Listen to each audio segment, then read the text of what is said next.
Hi, I'm Dr. Valentin Voroshilov. First of all, I am a teacher. My best recommendations come from my students. Please check the link at the bottom of the screen. My resume, my experience, and philosophy are also available online. STEM education has become a priority for our government, for our business community. Today, I invite everyone to get involved into four critical educational projects. First, physics as an entry in STEM education. Second, a universal standard for measuring content knowledge. Third, propelling a science of education by developing facilities for studying, learning, and teaching. And the fourth, reforming educational reform by inviting teachers into active forms of professional development. What is so special about physics? Not many people realize that nowadays physics has entered many fields beyond just physics or engineering. First to mention, of course, is applications of computational physics to business.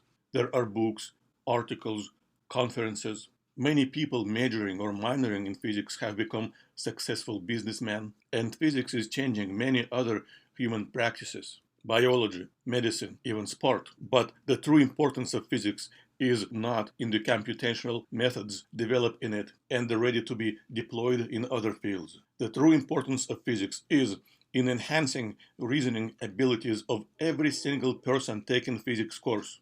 By the way, there is no single TV show helping with developing reasoning abilities. There are a lot of shows on remembering simple facts, but only physics helps to enhance thinking skills. Physics is more powerful tool for advancing reasoning abilities than mathematics or computer coding.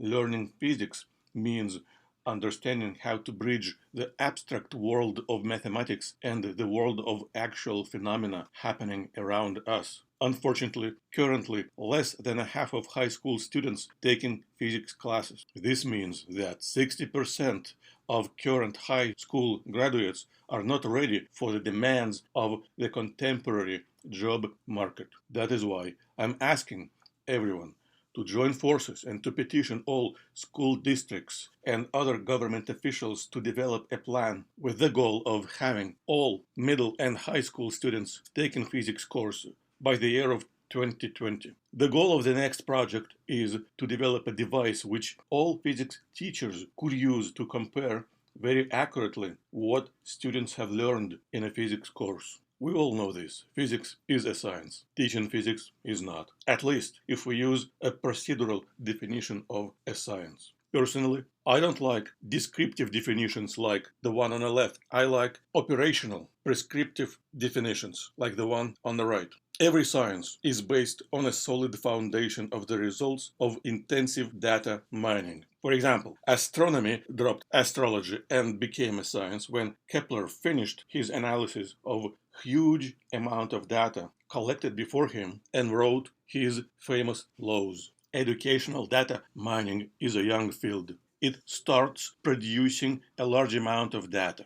However, having a lot of data without being able to make a comparison is like using different currencies without establishing exchange rates. The history of physics shows us a means for establishing the comparability we need. Such means are called standards. We would have never had a Hadron Collider built in Geneva if, after an almost 100-year-long journey, physicists wouldn't agree on a set of common standards. There are standards in education too, but when an educator says a standard, he or she means something very different from what it meant in physics. In education, a standard is a description of learning goals for what students should know and be able to do at each grade level. However, people using the same educational standards still can use different measuring procedures, leading to incomparable results. Based on current data, all we can conclude so far is that if we take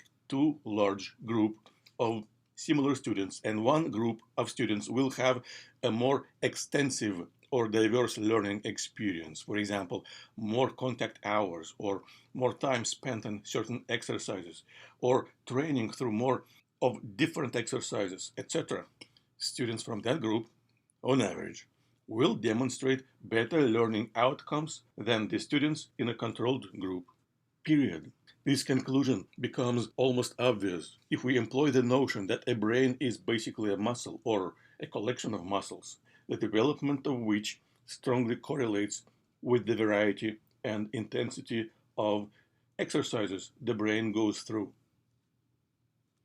In order to move beyond the obvious, we need to adapt to teaching physics the same approach which had been adopted to doing physics. We need a standard which, like in physics, is an actual object or a feature of an object, accompanied by a specific procedure which allows comparing similar features carried by other objects with one of the standard. That's why standard in physics also called a prototype or an etalon. For example, a standard of mass is an actual cylinder. A verbal statement, which you see on the right, cannot work as a standard because it is impossible to compare the mass of an object with a sentence. I propose that, following physics, a standard for measuring learning outcomes must satisfy the following 5 conditions. You see them on the screen. Every aspect of the development and the use of the standard has to be open to public and be able to be examined by anyone. The use of the standard must lead to gradable information on students' skills and knowledge, and must not depend on any specific features of teaching or learning processes, and must allow to compare on a uniform basis the learning outcomes of any and all students using this standard. And finally, any institution adopting the standard should automatically become an active member of the community utilizing the standard and can propose possible alternations to the standard to accommodate changes in our understanding of what students should know and be able to do. These 5 principles describe a method which called consensus building, which was used in physics and other sciences to develop common measuring procedures. I have developed a specific approach which will lead to designing such a standard in physics. The approach is based on using MOCCs, MOCs, or maps of operationally connected categories. The link on the screen leads to a detailed description of what MOCC is and ways to use it as a tool for developing a common standard for measuring learning outcomes. I believe that the time has come to create a coalition of individuals and institutions who would see as an achievable goal developing the universal standard for measuring learning outcomes in physics, and then to apply the same approach to other STEM subjects. The methodology or framework for the development of such a standard is following a driving exam approach. Instead of using a verbal description of what students should know and be able to do, aka educational standards, making students to demonstrate what they should know and be able to do using a standardized collection of exercises and actions, aka physics standards. This methodology is based on 4 fundamental principles. Number 1, in physics, every component of student's knowledge and every element of his/her skill set can be probed by offering to a student to solve a specific theoretical or practical problem. For a given level of learning physics, there is always a set of problems which can be used to probe students' knowledge and skills. For a given level of learning physics, a set of problems which can be used to probe students' knowledge and skills has a finite number of items. And the most important principle says all physics problems can be classified based on the minimal set of physical quantities, the minimal set of physical relationships necessary for constructing the solution of a problem, and on the structure of the connections between quantities. Using the 4th principle, we can classify all problems based on the structure of the internal connections between the quantities involved in structuring their solution. And to use the new approach, we have to develop the new terminology. For example, all problems which can be solved by applying exactly the same set of quantities and expressions and using the same sequence of steps, we can call congruent to each other. Problems which use the same sort of quantities and expressions but differ by the sequence of steps, we can call analogous problems. Problems which use different set of quantities, we can call similar if they differ only by one quantity. For example, here are samples of problems which are congruent or similar to each other. It is very important that all analogous, similar, congruent problems can be restated using a general language which does not depend on the actual situation described in a problem. Such problems called root problems. For all previous problems, a root problem sounds like the one at the bottom of the screen.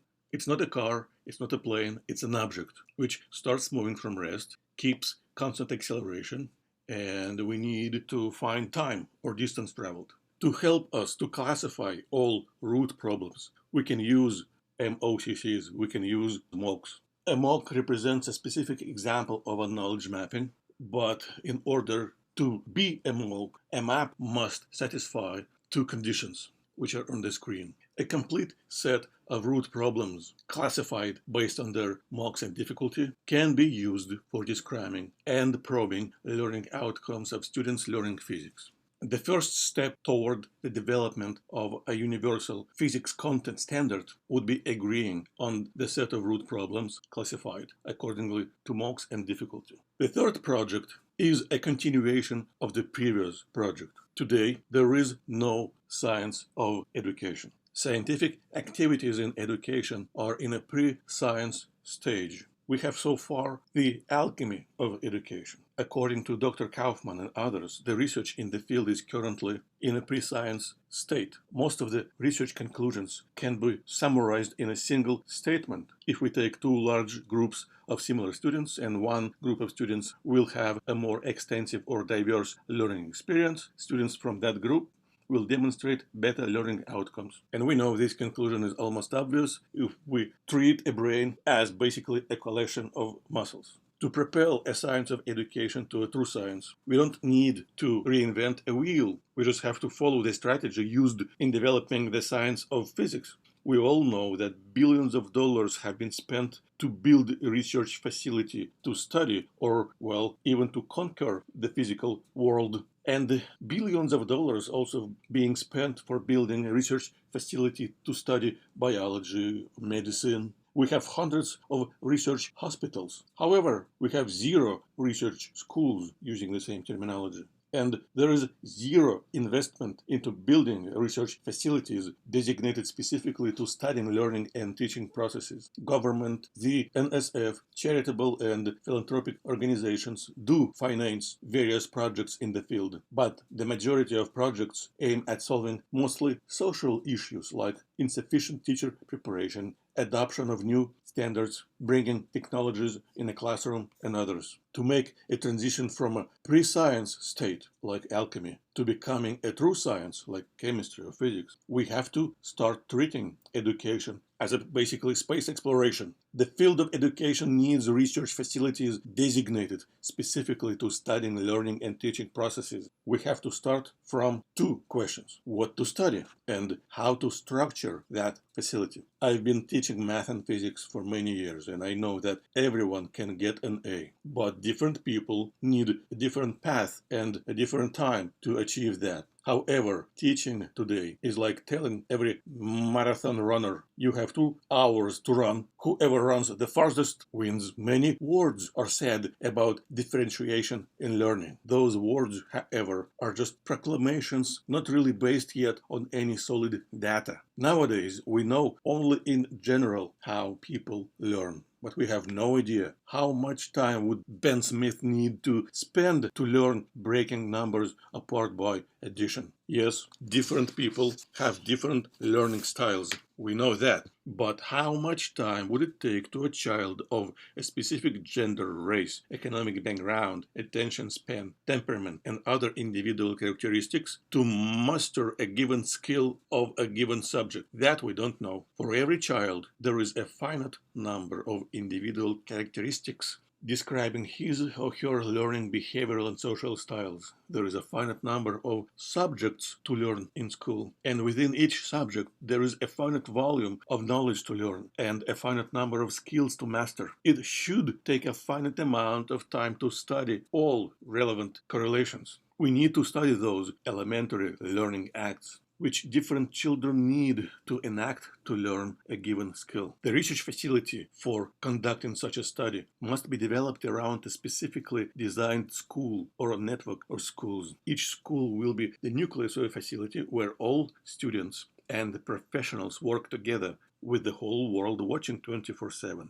The link at the top of the screen leads to a description of such a school. It will generate data sufficient for promoting current educational research to a true science. The research will lead to development of new teaching tools and learning aids. Two of the founders of the Breakthrough Prize, Mark Zuckerberg and Yuri Milner, pledged to spend $100 million on the search for extraterrestrials. It did not occur to them or to anybody else that for many teachers, their students do look like aliens. I am calling on philanthropists to spend money on building research facilities designated specifically to study learning and teaching processes. So, in the coming decades, every educator could point to scientific data supporting the method he or she uses or recommends. And the last project recognizes the most important role teachers play in education. The quality of education is directly related to the quality of teaching, which is directly related to the quality of teacher professional development. This project is based on a specific version of the activity theory described in Chapter 16 of the book, Facilitating in-Service Teacher Training for Professional Development. When attending a professional development event, a teacher can take a passive position. I'm just looking for something new and interesting. Or a teacher can take an active position. I have a problem and I need to find the means to solve it. The latter position significantly increases chances that after the event, that teacher will be making some changes in his or her teaching practice. And that is what we all want from a professional development event. When I started my career, I did not have a say in the menu of courses that my district taught. We logged into a training system and chose based on what was being provided. The problem was that none of the provided sessions applied to what I needed. That was more than 10 years ago, and sadly, in many school districts, this is still the case. This is a quote from a book by Reference Davis. Various researchers have been looking for methods to ensure that after attending a professional development workshop, a teacher will bring into his or her practice new knowledge presented at the workshop. One of the practices which proved to be efficient is based on the activity theory and called professional designing. Professional designing helps to ignite and maintain a process of transformative development of an individual or an institutional educational practice. The theoretical foundation of this branch of the research can be found in publications of Shedrovitsky by a definition. Professional designing is an intellectual activity resulting in constructing an image of the ideal professional situation and planning activities aimed at the transformation of the actual professional situation, making it closer to the ideal one. The material result of a professional designing is a project. In order to transform his or her professional situation, a teacher must be willing to change his or her own practice and must be able to make the change. This means that professional skills, abilities, competencies of a teacher should include not only specific subject-related skills or teaching-related professional qualities, but also meta skills, which allow to manage process of idealization, reflection, goal setting, actual scheduling, and so on, which are required for transforming a human practice. A combination of such skills forms the ability for designing the own teaching practice. Professional designing is an activity that takes place primarily in the area of professional values and motives, goals and objectives, actions and procedures, problems and possible solutions. When conducting a professional designing, or shortly, when designing, one does not deal with real objects, but manipulate with abstract concepts relevant to the one's professional practice. Here and later, a person conducting a professional designing is called a designer or a projecteur. The first product of a professional designing is the formation of a project idea. In simple terms, a project idea of a designer describes in his or her own words what is wrong with what I do and how will I fix it. The presence of a project idea does not automatically ensure its future realization, but it indicates the direction of the future actions of the designer. The project idea becomes the basis for the development of the detailed professional project. which is a textual representation of a current professional situation, certain professional problems, and proposed steps for solving those problems, including criteria and procedures for assessing the progress. The most important product of professional designing is a professional personal project, the existence of which significantly increases chance for a teacher implementing in the future practice knowledge presented during a workshop. A professional designing as a human activity is essentially situational. Its ultimate goal is to find mechanisms for self-transforming a concrete current professional situation of a projecteur. A projecteur never works alone. There is always a set of active or potential collaborators or competitors. An effective form for coordinating professional goals and actions based on the implementation of project-aimed activities is the so-called Activity Organizing Workshop, or AOW. AOW participants usually represent co-workers from an institution or represent the same district. Communicating processes ignited during AOW and aimed at unveiling images, views, and opinions of participants about professional activities of themselves and others are complicated and sometimes emotional. That demands the involvement of an experienced moderator, aka a methodologue. Guided by a methodologue, AOW participants become actively engaged into an individual professional designing. As the result of this work, the participants inevitably advance their ability to conduct a professional designing. The effectiveness of AOW strongly correlates with the experience of a methodologue